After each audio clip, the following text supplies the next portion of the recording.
A few moments later.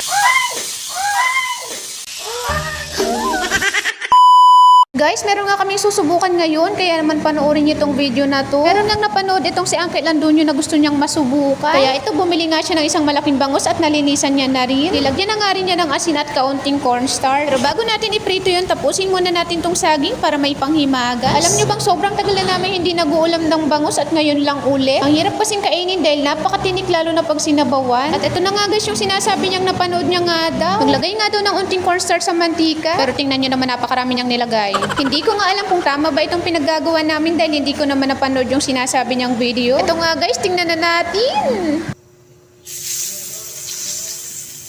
Kanina pa yan. Hoy guys, tingnan nyo, hindi nga talaga tumatalansik no. Ayan no, ay boga, totoo nga mga sis. Totoo nga ang chismis ni Uncle Andunyo sa akin. Pero tingnan natin hanggang mamaya. Ouch! Aray, tunalsikan ako. Ay, nagsisimula ng tumalsik. Pero at least diba, hindi siya ganun katalansik. Diba kasi pag nilagay mo lang dyan yung bangus sa mantika na wala kang nilagay na kahit na ano, nako. Siguradong mala fountain sa pagtalansik yan. At least ngayon, nasubukan na namin, pwede na kami mag-ulam palagi ng bangus. Hoy, tingnan nyo nga tong taga-prito na to. Alam niya na ngang mainit, oh. Balak niya pang ibigay sa akin. Ay, Ay, tingnan nyo nga yung pinagagawa niya dito.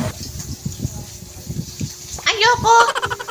Hoy, paano ba naman dinugyot-dugyot na yan tsaka ibibigay sa akin? O, pagkatapos ilalagay lang din ulit doon. Tingnan nyo na nga yung pinaggagawa nito. Ang cute-cute mo talaga.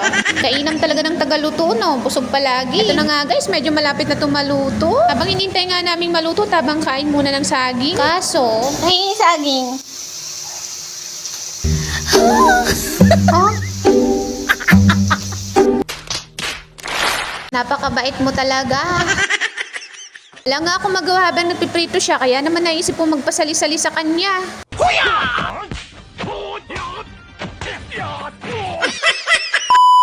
Ay nako, kalala talaga ng kasaltikan. At dahil sa kalokohan na yun, at eto malapit na nga rin maluto. Ari nga yung isusunod namin pag naluto na yun. Uy, kumain nga muna ulit tayo ng saging. Oh, kita nyo na nga ito, may mga bawas-bawas.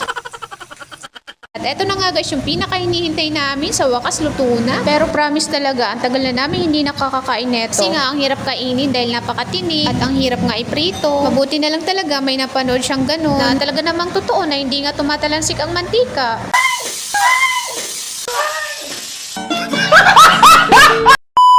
Kakasabi lang na hindi tumatalansik. Pero guys, dito ko na lang to nakita sa video. May ginagawa kasi ako nun kaya dito ko na lang nakita. Tawa talaga ako sa kanya habang ini-edit ko to. At guys, tuwing isda nga ang ulam namin, syempre hindi mawawala ang sausawan dyan. Ito, nagagayat na siya ng kamatis para gawing sausawan. Para pag naluto na nga yung pangalawang salang ng piniprito namin, ay ready na ang lahat, pati aring sausawan. At arin na nga guys, tamang-tama at lutong na nga rin. Yan, oh, napakasarap. Siguradong sira na naman ang diet ko neto. Seryoso na nga itong si Uncle Andunyo sa paggagayat ng kamatis. Bang ako, nagpapakyut lang. Ari na nga guys, tapos na siya sa paggayat ng kamatis. At yan, nilagyan niya na ng toyo. Siyempre, hindi nga mawawala ang siling red dyan. Kayo ho, anong paborito niyong sausawan sa pritong isda? Dati, ang paborito kong sausawan, toyo at kalamansi sili lang. Pero ngayon, nag-level up na, may kamatis na. And finally, tapos na nga kami sa pagluluto. Basta guys, napatunayan natin ngayon na totoo nga yung nasa video. Na effective nga yung paglagay ng cornstarch sa mantika. Ayos, ganun lang pala. Susunod nga, kahit anong iprito ko, lalagyan ko palagi ng cornstarch.